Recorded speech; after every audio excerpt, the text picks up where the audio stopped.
Assalamualaikum warahmatullahi wabarakatuh. Si Bucil pengen es krim Mitsue katanya. Yuk kita. Bab 2183 sampai bab 2184. Setelah menjelaskan tujuan video call-nya, Li Fugui tidak lupa bertanya dengan serius. Saudari Ming, Anda harus mendengar maksud saya dengan jelas, bukan? Sister Ming tampak serius.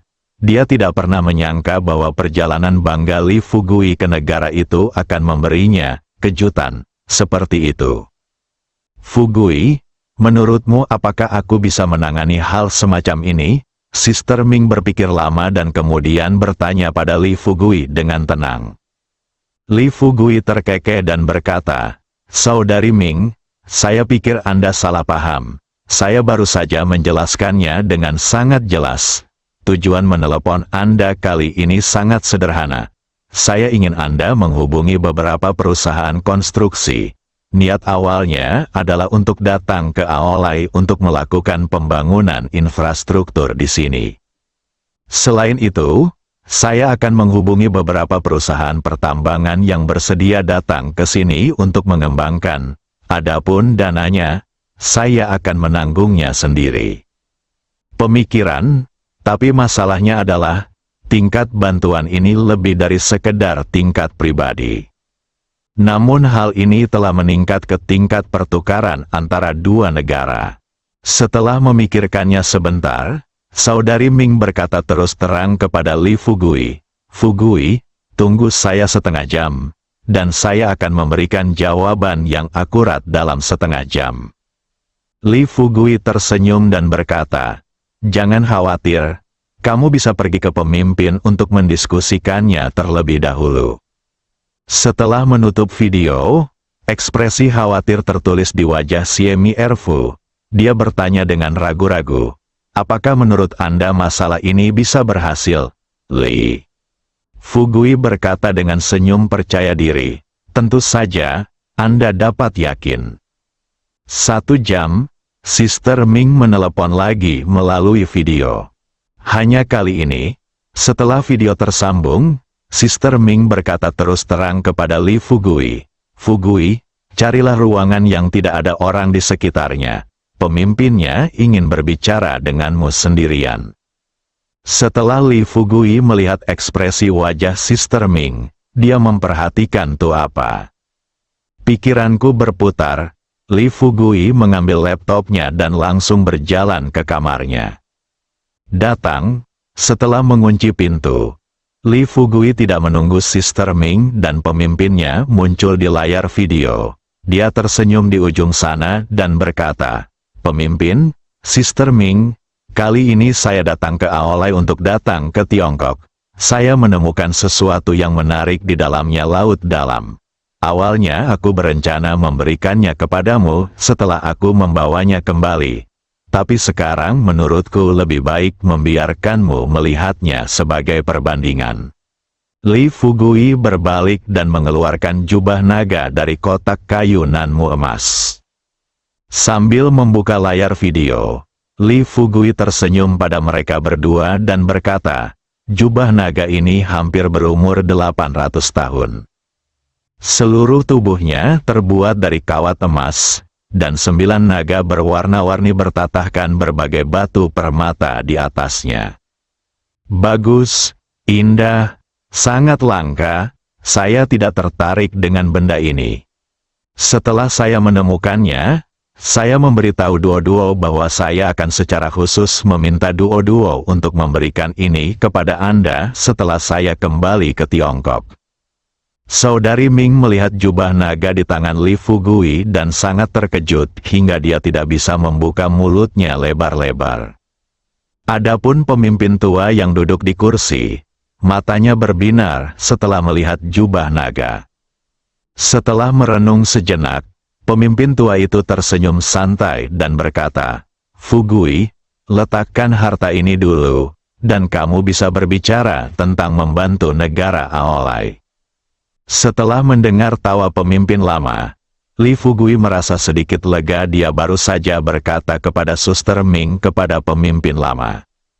Setelah mengatakan itu, Li Fugui berpikir sejenak, lalu berkata dengan ekspresi malu, sebenarnya, saya tahu bantuan ini agak mubazir. Aolai adalah negara kecil dengan perekonomian terbelakang. Sia-sia menghabiskan uang di sini. Tentu saja, meskipun investor spesifiknya adalah saya, dana di tangan saya juga milik negara kita. Tetapi jika kita fokus pada kota Nanshan, sifatnya akan berbeda. Sanceng pasti tidak akan diketahui orang luar selamanya. Setelah penduduk kota Nanshan pandai air dan tidur dengan penduduk kota Nanshan, saya sangat khawatir rahasia memiliki kekuatan magis seperti itu akan diketahui oleh orang luar saat itu. Beberapa orang yang tidak bermoral akan menggunakan ini untuk membuat keributan besar, yang akan mempengaruhi status kita. Jadi, menurutku jika memungkinkan, kita bisa menggunakan yang namanya bantuan untuk memenangkan hati orang, dan di sisi lain, kita bisa memenangkan hati masyarakat. Kirimkan personel manajemen profesional untuk membantu CMIRF dalam bersama-sama mengelola negara Aolai.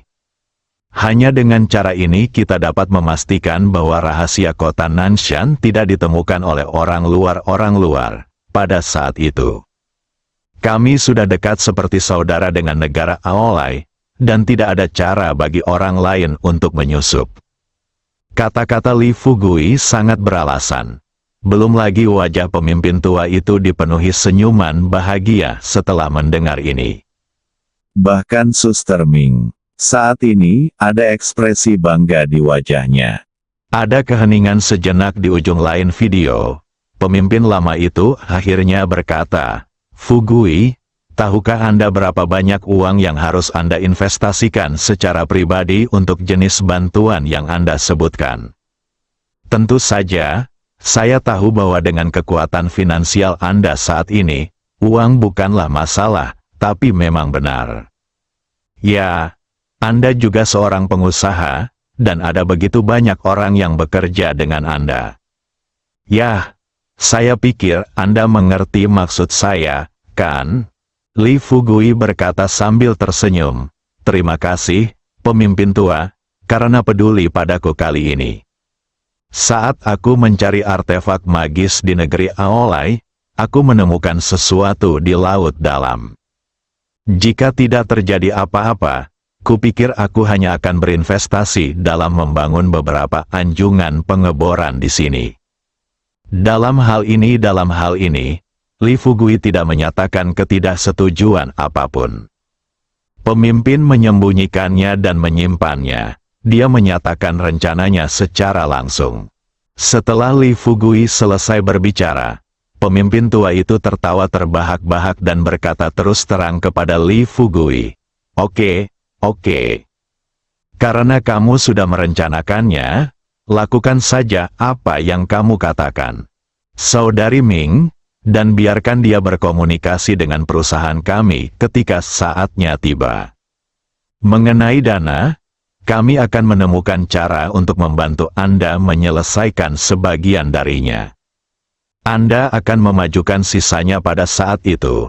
Li Fugui cepat berterima kasih padanya.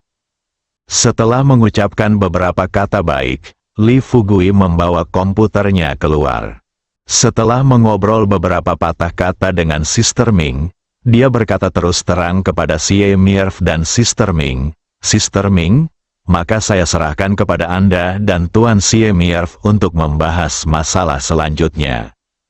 Dia setuju dengan sepenuh hati. Saat Xie Mierfu dan Saudari Ming sedang berbicara, Li Fugui berbalik dan tersenyum pada Miaoyu. Saudari Miaoyu, saya punya hal lain yang akan mengganggu Anda. Miaoyu secara alami tahu apa yang dibicarakan Li Fugui. Dia terkikik dan berkata, Baiklah, saya akan memberitahu Anda besok pagi dan membiarkan gadis-gadis dari kota Nanshan datang untuk berpartisipasi dalam kencan buta. Tetapi bisakah Anda membantu Tuan Chang Qiong dan Tuan Teng She? Miaoyu belum selesai kata-katanya belum. Chang Qiong kemudian tersenyum pada Miaoyu dan berkata, Saudari Miaoyu, jangan panggil aku orang tua. Jika kamu ingin memanggilku, panggil saja aku saudara. Miao Yu tersenyum santai dan berkata, "Oke, selama kamu tidak menyukainya, aku tidak peduli." Senyuman cerah terlihat di wajah Qiang Qiong, dan dia berkata terus terang, "Jika kamu memanggilku orang tua, apakah menurutmu aku masih bisa menemukan pacar besok? Jadi, lebih baik panggil aku orang tua." Merasa senang memanggilku orang tua, aku masih bisa 10 tahun lebih muda. Li Fugui berkata sambil tersenyum dari samping. "Saudaraku, pada usiamu saat ini, apakah berguna menjadi 10 tahun lebih muda?" Chang Qiong segera mengerutkan kening dan membalas dengan keras, "Bagaimana mungkin menjadi 10 tahun lebih muda tidak ada gunanya? Saya pikir itu akan berhasil. Menjadi anak laki-laki tampan berusia 20. Kata-kata itu jatuh pada tempatnya. Langit sepertinya telah menemukan pintu menuju dunia baru. Dia segera mendatangi Li Fugui dan berkata dengan senyuman di wajahnya, "Saudaraku, mari kita diskusikan. Lakukan saja untukku." Li Fugui segera menjawab, "Tidak, aku bisa membantu yang lain. Satu-satunya hal yang tidak pernah bisa kulakukan untukmu." Chang Qiong segera melebarkan matanya dan bertanya, "Mengapa?" Li Fugui berkata terus terang, "Menurutmu mengapa aku membantumu dengan kencan buta kali ini? Pergi keluar dan temukan seorang gadis untuk bersenang-senang. Setelah kencan buta berhasil, kalian berdua akan hidup bersama seumur hidup. Jika aku mengubahmu menjadi berusia 20 tahun, apa yang akan kamu lakukan di masa depan?" Kata-kata Li Fugui setara dengan menuangkan air dingin ke langit. Chang Qiong bersandar di kursi, dengan ekspresi sedih di wajahnya, dan tersedak oleh isak tangis. "Saudaraku, kamu sangat tidak masuk akal. Sangat tidak masuk akal. Mengapa kamu tidak membantuku?" Ibu Pertiwi melihat tingkah Chang Qiong. Dengan penampilan serupa, dia tersenyum di sampingnya dan berkata, "Tuan Chang Qiong, kamu juga adalah penguasa sekte Tiangang. Kenapa kamu belajar menangis? Anda mengatakannya sebelumnya, sebagai master dari sekte Tiangang, Anda memiliki banyak kemampuan. Saat konferensi kencan buta dimulai besok, selama Anda menunjukkan kemampuan Anda, saya pikir masih akan ada gadis yang bersedia datang kepada Anda." Li Fugui juga menahan senyumannya dan berkata kepada Qiang Qiong, "Artinya, dengan cara lain, kamu boleh selingkuh, tapi dalam cinta, kamu tidak boleh selingkuh. Jangan khawatir, aku pasti akan membantumu saat kencan buta dimulai besok." Menghadapi bujukan beberapa orang, suasana hati Qiang Qiong sedikit membaik. Dia menatap Li Fugui dengan sedih dan bertanya, "Saudaraku, beritahu aku di pertemuan kencan buta besok, apakah aku benar-benar dapat menemukan gadis impianku?" Li Fugui berkata dengan percaya diri, "Ya, kamu pasti bisa." Dia mengatakan ini, tapi Li Fugui tidak yakin. Jika itu terjadi di Tiongkok, dengan status Chang Qiong, sangat mudah menemukan gadis untuk tidur dengannya. Tapi di kota Nanshan, orang-orang di sini tidak mengetahui identitas Chang Qiong. Ditambah dengan usia Qiang Qiong saat ini, jika Anda ingin mencari seseorang yang lebih tua, Chang Qiong pasti akan meremehkan Anda. Tapi mudah, apakah pihak lain dapat menangkap langit tidak diketahui. Waktu berlalu cepat, keesokan paginya tiba, Miao Yu hampir begadang sepanjang malam. Semua hal yang berkaitan dengan konferensi kencan buta diatur dalam semalam. Untungnya, kota Nanshan tidak sebesar itu. Dalam semalam, kabar menyebar ke seluruh jalan bahwa sekelompok calon lansia dari Tiongkok berencana pergi kencan buta di kota tersebut. Ini sekitar jam 8 pagi. Di gerbang kediaman tuan kota di kota Nanshan, tidak kurang dari 1.000 orang berkumpul di sekelilingnya. Setelah Miao Yu, Li Fugui dan yang lainnya selesai sarapan, mereka keluar untuk mengatur urusan kencan buta tertentu. Waktunya sudah menunjukkan pukul 10. Ketika Miao Yu kembali ke halaman, Qiang Qiong, yang telah menunggu di halaman, bergegas ke depan dan bertanya kepada Miao Yu dengan penuh harap, "Saudari Miao Yu, apa kabar? Apakah kamu siap?" Miao Yu mengangguk ringan, dia tersenyum dan berkata, "Jangan khawatir, semuanya sudah siap. Kamu dan Tengxi akan mengikutiku keluar nanti. Aku akan memberitahu informasi identitasmu kepada gadis yang menunggu di luar. Jika waktunya tiba, seseorang bersedia berpegangan tangan denganmu kamar hari ini." Chang Qiong berkata dengan gelisah, Apakah ini dapat diandalkan?" Miao Yu berkata terus terang, "Ini dapat diandalkan. Tetapi masalahnya adalah, saya khawatir setelah memasuki kamar pengantin, Anda tidak akan bisa lakukan, bawa ke negaramu. Saya pikir selama Anda bisa memastikan ini, akan ada banyak gadis yang bersedia mengikuti Anda." Chang Qiong kembali mengarahkan pandangannya pada Li Fugui. Li Fugui berdiri dan berkata terus terang kepada Chang Qiong, "Jangan khawatir, masalah ini akan ditangani oleh Duo. Hua Duo juga tersenyum pada Chang Qiong dan berkata, "Jangan khawatir, selama kamu bisa temukan pasangan di konferensi kencan buta kali ini, kamu akan menjadi hal yang dia bawa kembali bisa diserahkan kepadaku." Dengan kekuatan Hua Duo, sangat mudah untuk membantu orang asing mendapatkan tempat tinggal permanen di Tiongkok. Katakan lagi, walaupun bunganya tidak bisa kamu dapatkan, Chang Qiong juga bisa memberikan uangnya sendiri kepada gadis kesayangannya. Jika saatnya tiba, tidak masalah datang ke China dengan cara berinvestasi. Hanya saja langit sudah lama hidup di gunung. Saya tidak begitu mengerti semua ini. Setelah mendapat jaminan dari Li Fugui dan Hua Duo, hatiku yang tergantung di langit benar-benar lega. Senyuman cerah terlihat di wajahnya. Dia tersenyum pada Hua Duo dan Li Fugui dan berkata, Oke, jika itu masalahnya, maka aku lega. Tengxi, kamu anak tua, kenapa kamu masih berdiri di sana? Ayo kita keluar mencari istri." Wajah Teng Snake senyum tipis muncul di wajahnya. Dibandingkan dengan langit, dia tidak tertarik pada wanita. Satu-satunya hal yang dia minati adalah keterampilan bawa air masyarakat kota Nanshan. Tentu saja, alangkah baiknya jika saya bisa menemukan istri yang muda dan cantik. Ternyata, tidak ada masalah dimanapun di dunia ini yang tidak dapat diselesaikan dengan uang. Belum lagi, Chang Qiong dan Teng She masih berasal dari tanah Tiongkok. Setelah melakukan persiapan sederhana, Chang Qiong dan Teng She mengikuti Miao Yu ke pintu. Pintu masuk ke rumah besar, saat ini sudah penuh sesak. Banyak gadis mendengar bahwa seseorang akan melakukan kencan buta di kota Nanshan kali ini, dan sasarannya adalah dua tuan tanah di Tiongkok. Bisa meninggalkan negeri Aolai dan pergi ke Tiongkok untuk menjadi istri seorang pemilik tanah adalah sesuatu yang tidak pernah berani dipikirkan oleh semua gadis di kota Nanshan sebelumnya. Segera, Qiong Qiong dan Soaring Snake muncul di depan gadis-gadis ini.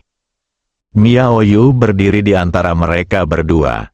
Di depan banyak gadis dan orang-orang yang datang untuk menyaksikan kegembiraan itu, Miao Yu tersenyum dan memperkenalkan kepada semua orang. Semuanya, dua orang di sekitarku ini akan berada di Nanshan kali ini. Orangnya terlibat di kota sedang mencari mitra.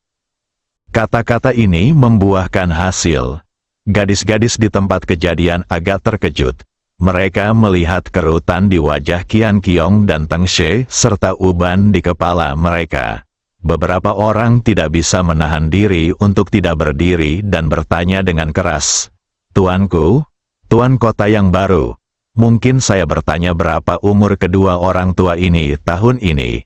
Apakah Anda sudah 60 atau 70? Bersambung.